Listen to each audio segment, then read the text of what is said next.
నిన్న వైజాగ్ లో జగన్మోహన్ రెడ్డి గారు మాట్లాడుతూ వైజాగ్ స్టీల్ ప్లాంట్ ప్రైవేట్ పరం కాకుండా ఆపింది నేనే, ఏకైక మగాడిని నేనే అన్నట్టు ఆయన చేసిన వ్యాఖ్యలు. నేను కేంద్రానికి లేఖలు రాశాను, అసెంబ్లీలో తీర్మానం చేశాను, దమ్ముంటే మీరు అసెంబ్లీలో తీర్మానం చేయండి అని ఆయన ఇచ్చిన సవాలు ఎలా చూడాలంటారు? ఆ మాట అన్న తర్వాత ఎల్వి సుబ్రహ్మణ్యం గారు మరి ఆ సార్ ఏం మాట్లాడారు అంటే వైజాగ్ స్టీల్ ప్లాంట్ మొత్తాన్ని తీసేసి రాజధానిని ఆడ కడతాను అని చెప్పాడంట వాళ్ళకి. అసలు వాళ్ళ అందరికీ మైండ్లు ఎగిరిపోయినాయి. ఎన్ని చోట్ల కడతావు రాజధాని? అమరావతి అంటావు, కర్నూలు అంటావు, వైజాగ్ అంటావు, మచిలీపట్నం అంటావు, విజయవాడ అంటావు, గుంటూరు అంటావు, అన్ని వేల ఎకరాలు ఎందుకంటావు, 400 ఎకరాలు చాలంటావు, నాకు రూపాయి జీతం చాలంటావు, నీ పిఏనేమో 1500 కోట్లు అక్రమంగా సంపాదించాడు రీసెంట్గా బొల్లా బ్రహ్మనాయుడు. ఇక ఏపీలో భూములు చాలక ఆయన పోయి తెలంగాణలో భూములు కబ్జా చేస్తే అసలు కడిగిన ముత్యంలా వస్తాడు అంటది విడతలని.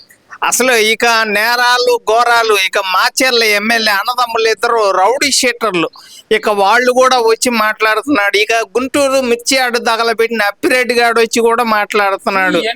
వైజాగ్ స్టీల్ ప్లాంట్ ప్రైవేట్ పరం కాకుండా ఆపింది నేను అంటున్న జగన్మోహన్ రెడ్డి, దీనికి మీరు ఒప్పుకుంటారా ఒప్పుకోరా? అసలు నిజమే రా, అది ఆపింది నువ్వా? రాజధాని ఆపింది ఎవర్రా? మరి అది చెప్పడు. రాజధాని ఆపింది నేను అని చెప్పడు. ఇక వైజాగ్ స్టీల్ ప్లాంట్ ప్రైవేటీకరణ కాకుండా ఆపింది నేనే. ఎందుకు ఆపుతానన్నావు?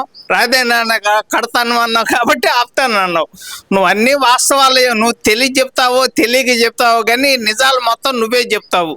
ఇప్పుడేదో మళ్ళీ ఇంకో డిఎస్సి గురించి కోర్టుకు వెళ్తాను అంటున్నావు. వెళ్ళు, డిఎస్సి గురించి వెళ్ళు. నువ్వు ప్రతిదానికి వచ్చే కంపెనీలు వస్తుంటే, నిరుద్యోగులకి ఉద్యోగాలు ఇస్తుంటే ప్రతిదానికి ఒరే నువ్వు 5 ఏళ్ళు ఉన్నప్పుడు ఒక్క డిఎస్సి పోస్ట్ అన్న ఇచ్చావా? ఇచ్చావా? నువ్వు ఇవ్వాలని రూల్ ఏమన్నా ఉందా మీకు? నీకు ఓటు వేయాలా? 150 ఓట్లు పాకుండా అయింది అందుకే గారా ఇలాంటి పనికి మళ్ళీ మాట్లాడుతున్నందుకే కదా. మీకు దానికి ఇవ్వలేదు, సచివాలయం ఉద్యోగాలు ఇచ్చాం కదా మేము. చచ్చిపోయిన వాళ్ళకి ఎంత ఇస్తావు నువ్వు? 1 కోటి రూపాయలు. మరి బతికున్న చెల్లికి ఏమిస్తా? బతికున్న తల్లికి అన్నం పెడతావా?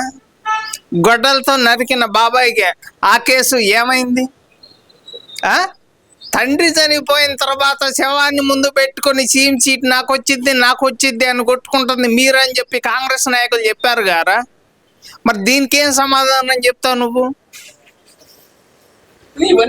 నీ ప్రెస్ మీట్ చూస్తుంటే దీనికన్నా కాళ్ళు చేతులు నాకు నేనే కట్టేసుకొని పందుల ప్రోగ్రాం దొట్టనయం అనిపించిందిరా. నువ్వు మాట్లాడేందో నీ పాలన ఏందో అన్నీ తెలుసు గారా. మీ అయ్యా బతికున్నప్పుడే సీఎంగా ఉన్నప్పుడే వామో ఈయన్ని నేను తట్టుకోలేను, నేను సీఎంగా ఉన్నంతకాలం ఈడు బెంగళూరులో ఉండాలి అని చెప్పి డైరెక్ట్గా రాజశేఖర్ రెడ్డి గారే చెప్పిన తర్వాత ఒరే నీలాంటి కొడుకు ఇంటికో ఒరే నువ్వు ఒక్కడ చాలరా. అరే ఇంత బట్టికి కుటుంబాన్ని ఏడిపించే తండ్రిని చూశాను, తాగి మందు తాగి కొడుకుల్ని ఏడిపించే కొడుకులను చూశాను. రాష్ట్రాన్ని ఏడిపించే పనికిమాల సీఎంగా 5 ఏళ్ళు చేసి నేను చూసిన తర్వాత మళ్ళీ సీఎం అవుతావా? అరే 2-9 ఎంతరా?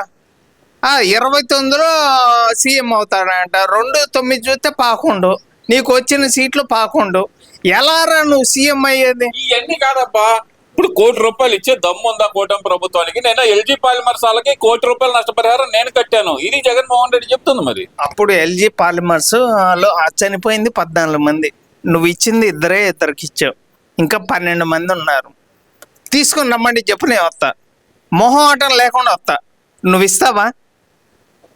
ఒరే నా జీతం ఏమో రూపాయి అంటావు, నువ్వు 1 కోటి రూపాయలు ఇస్తానంటావు. ఎట్లా నీ పిఏ నాగేశ్వర రెడ్డి దోచుకున్న 1500 కోట్లు తీసిస్తావా? లేకపోతే ఋషికొండలో నువ్వు కట్టిన అక్రమక కట్టడం అమ్మిస్తావా? అధికారంలోకి వస్తే గవర్నమెంట్ తరపున నేను ఇస్తాను అంటున్నాడు, డైరెక్ట్ చెబుతున్నాడు. వైజాగ్ స్టీల్ ప్లాంట్ అమ్మేసిస్తావా? ఎట్టిస్తావు డబ్బులు? 1 కోటి రూపాయలు ఎట్టిస్తావు?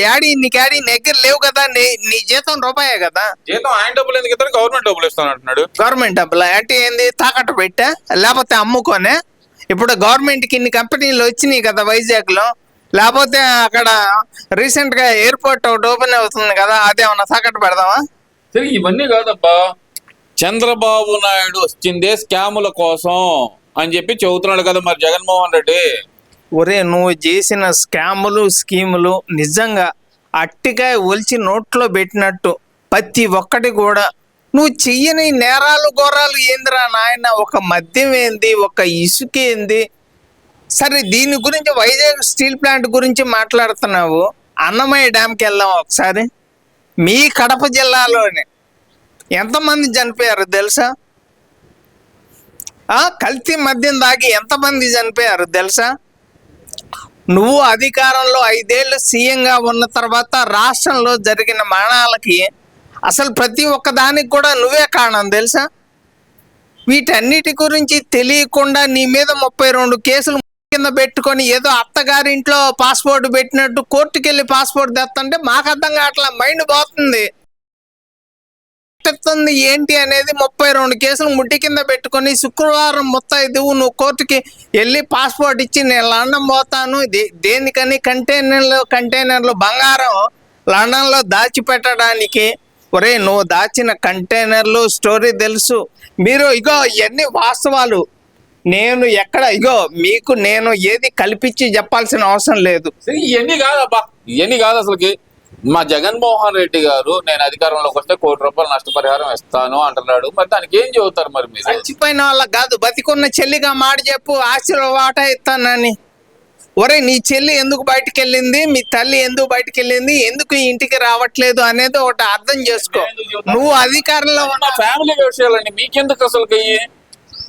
మీ అమ్మగారి కారు కొత్త కారు 2 టైర్లు ఎందుకు పంచరని అదొక్కటి చెప్పు. ఫ్యామిలీ మ్యాటర్స్ అంటే బాబాయ్ ఎందుకు చనిపోయాడు, అది ఫ్యామిలీ మ్యాటర్. తండ్రి ఎందుకు చనిపోయాడు, తండ్రి చనిపోతే హెలికాప్టర్ ప్రమాదం అది. దానికి కూడా కారణం నువ్వే అంటున్నారా? మరి ఏం చెప్పాలి ఇంకా? సరే చనిపోయిన తర్వాత నువ్వు సంతకాల సేకరణ ఎందుకు చేసావు? నువ్వు అది ఎప్పుడో జరిగిపోయిన వాటి గురించి ఎందుకు ఇప్పుడు నేను అధికారంలోకి వస్తే అసలుకి ప్రైవేట్ పరం కాకుండా ఆపింది నేను వైజాగ్ స్టీల్ ప్లాంట్ ని.